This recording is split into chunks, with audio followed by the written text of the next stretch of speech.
Okay, welcome back. Now we're going to talk a little bit about renting or roommates. Now, I mentioned before, if you are actually buying or selling real estate, you can pop out of this little session and go into the next one, which is dedicated to the actual owning, buying, and selling real estate or new homes.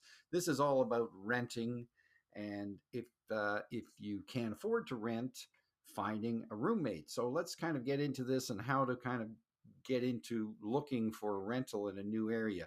You've already did the cost of living analysis there, so you have a good feel for what you can get into, and we'll talk about downloading a little form here. There's a rental budget here that we can talk about. But again, let me grab my laser pointer.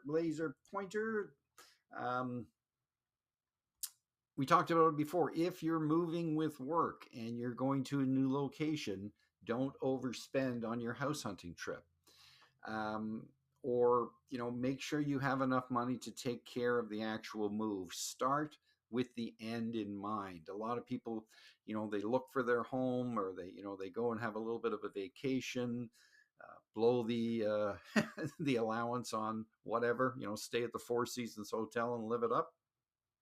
Your option. I don't suggest you do that.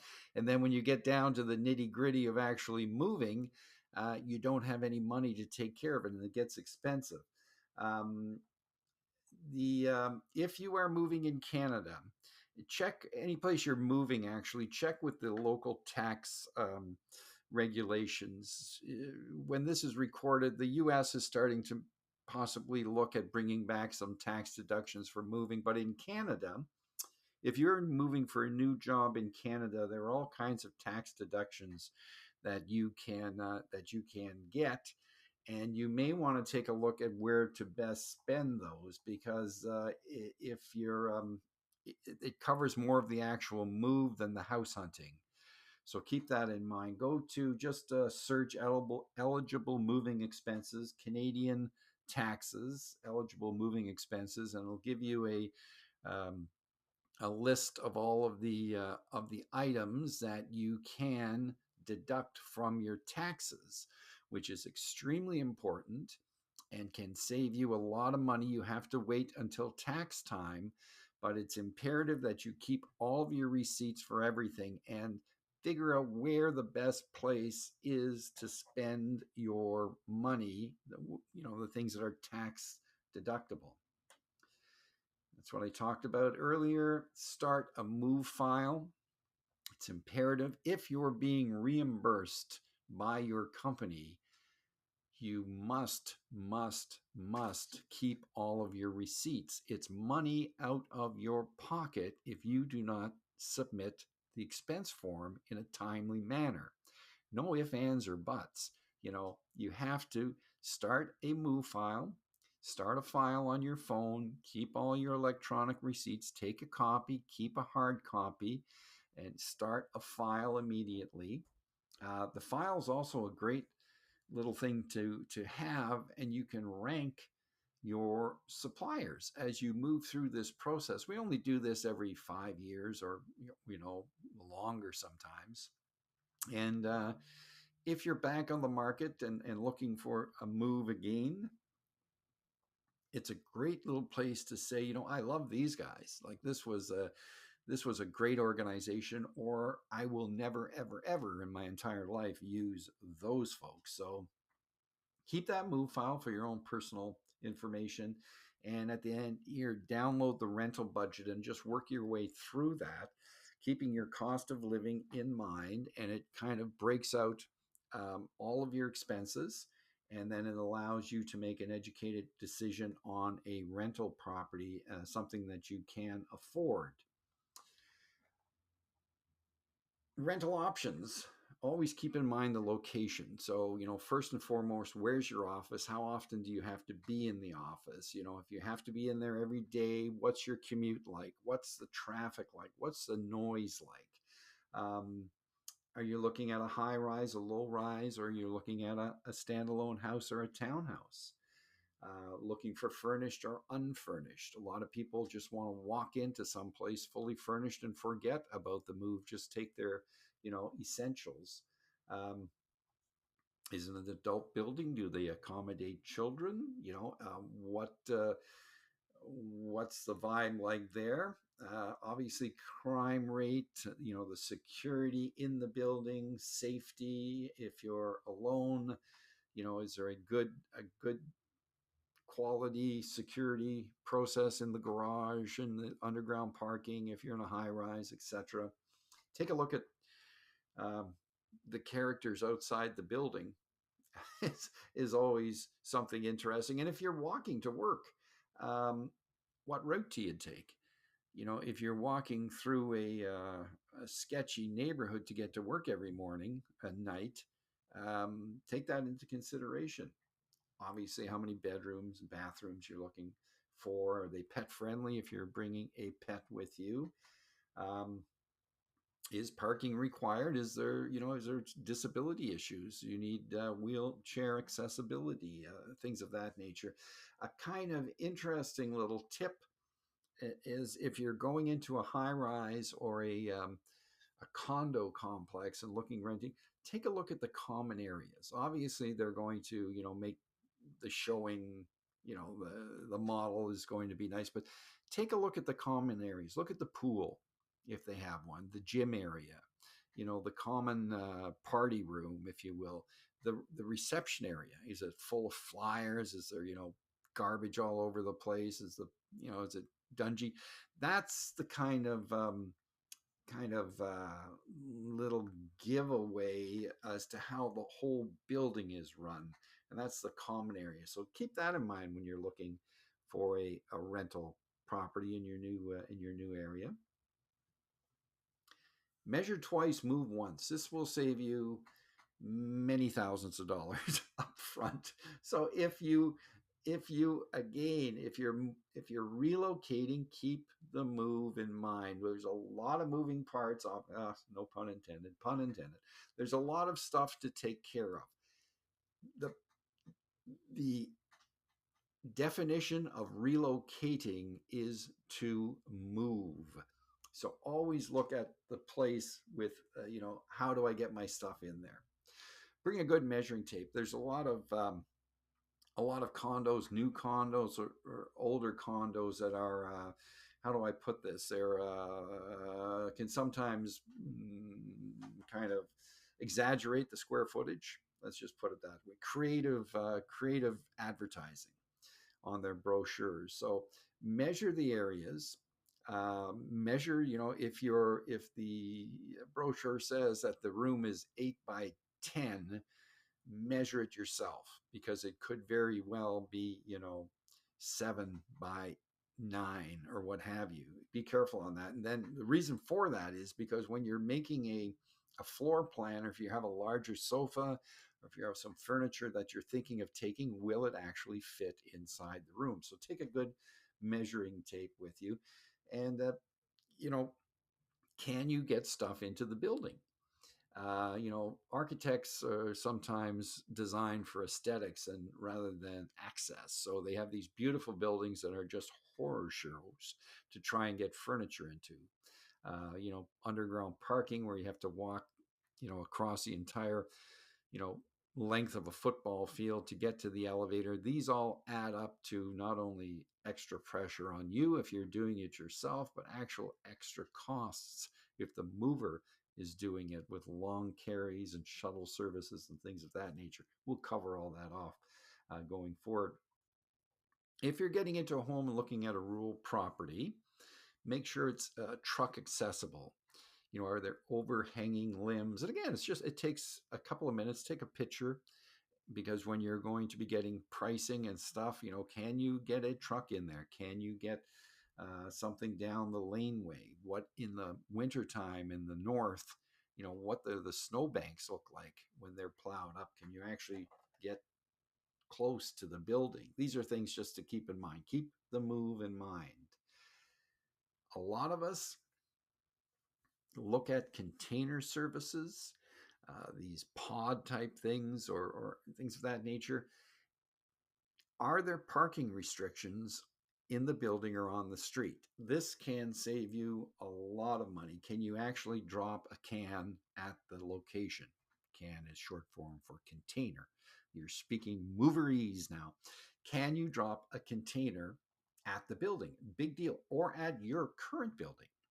If you're looking at options, a container service is an option for storage and things of that nature. And long distance, they do move long distance, but can you put it at the building? Will they let you park it there for 3 or 4 days?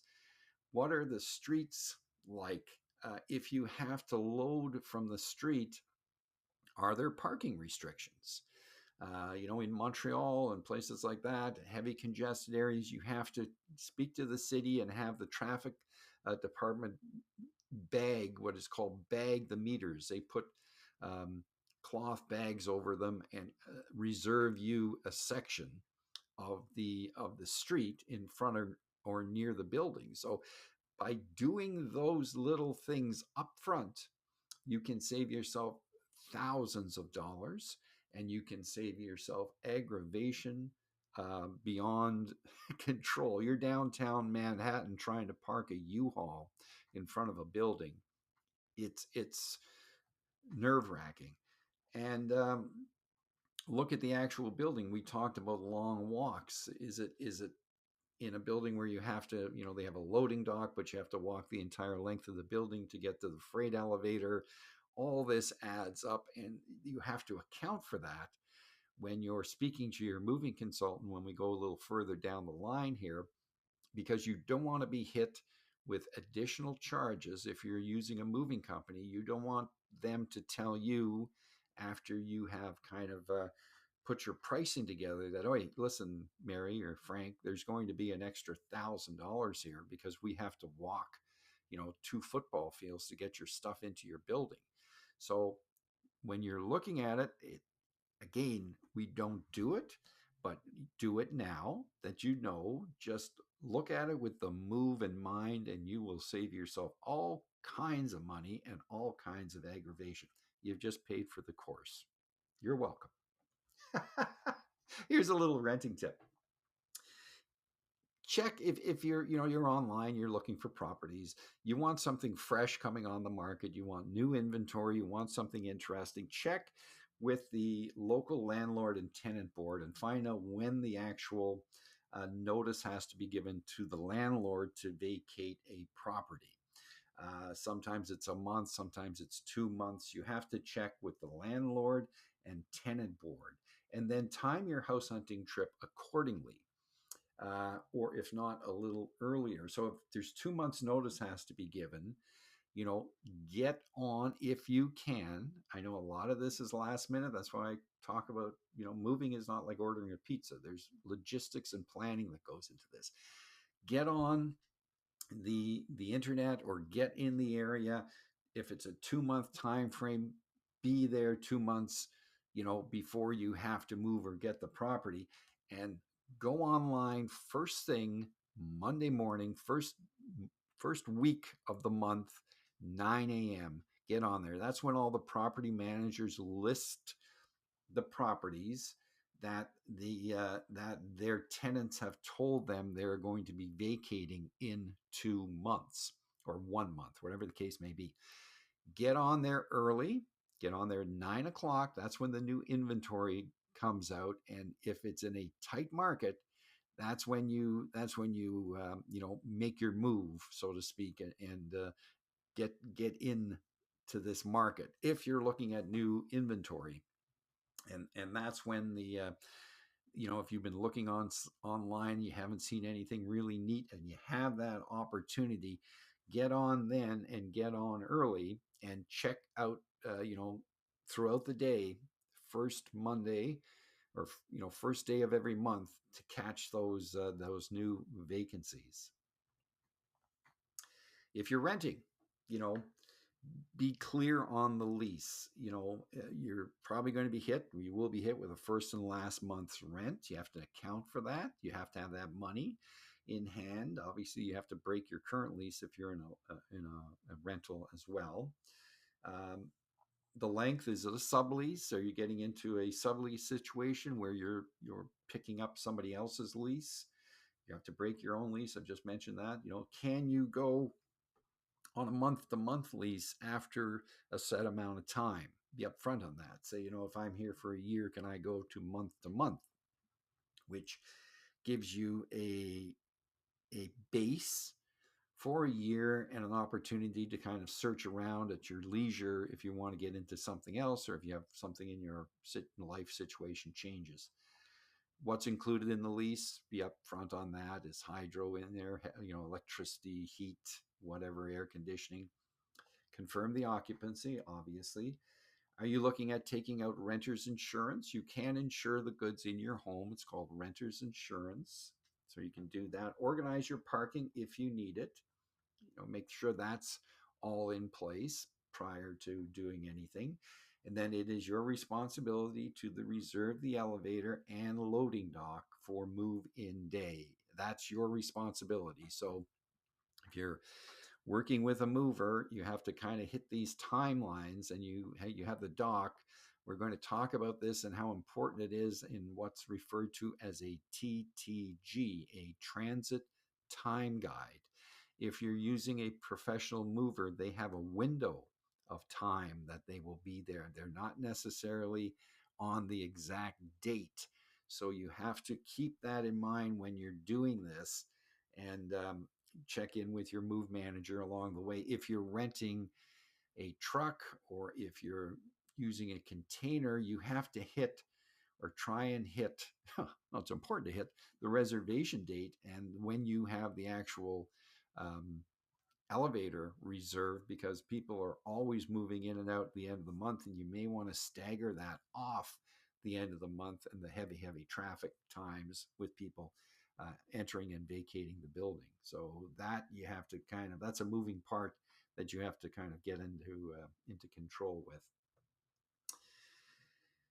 If you do your rental budget, you do your cost of living analysis. You go on, Walk Score and Pad Hopper and, rental apartments to rent sites, and you just can't find anything in your budget. You may have to look at a roommate, or moving in with other people in the roommate situation. Absolutely no problem. My suggestion is that you search and download a roommate agreement template, and you go in eyes wide open again, so that there, it covers off your responsibility. If someone has to move, if someone gets another job in another city and leaves, your roommate leaves, you're sitting there with everything, and the rent and everything. So get into and sign a roommate agreement. um, Ensure that you are compatible. It's sometimes this just can't, it's just not enough time to do all this, but it's important that you get along and that you have clear kind of house rules, if you will. Set them right up front. um, you don't have to get too Sheldon about it all, but have things in place that you're not fighting with your roommate about who's cleaning, and whose whose food, and all that kind of good stuff. Um, split on the various uh, you know Wi-Fi and all that kind of good stuff, and make sure that that is all up front, so that you're in a good working relationship. I know it sounds a little anal, but it does work out in the long run, that you have something in place that you can adhere to, and have some house rules, if you will, if you're finding a roommate. Apprehension is everywhere. There's a lot to think about.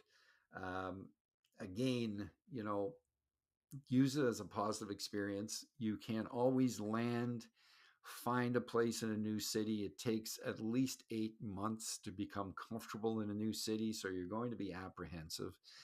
You have to look at it again as a life-changing experience. And if you get in there, get into your rental, find what you're looking for, and then plant a little home base until you get a better feel for the new area.